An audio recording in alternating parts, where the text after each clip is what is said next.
তোমাদের রানীর আজকের পর্বে আমরা দেখব রিতম ঘরে এসে বলে আমার একটা বিষয় অসম্ভব খটকা লাগছে। ভাই কাঁচের উপর পড়ে গেল, সেলাই হলো, কিন্তু ভাইয়ের কিচ্ছু মনে নেই, এটা কি হতে পারে? তারপর রানীকে বলে এই দেখো আমি সব রিপোর্ট এনেছি।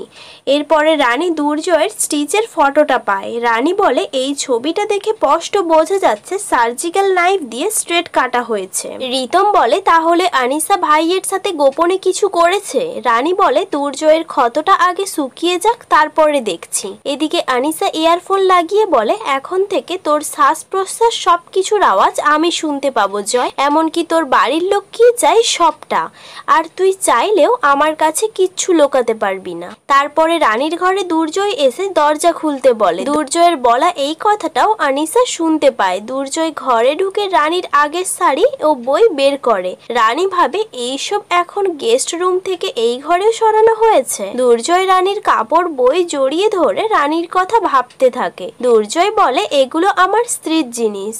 দুর্জয় রানীর কিছু শাড়ি ও বই নিয়ে সেখান থেকে বেরিয়ে যায়। এদিকে আনিসা বলে রানী মরে যাওয়ার পরেও ওর প্রতি তোর টান একটুও কমেনি।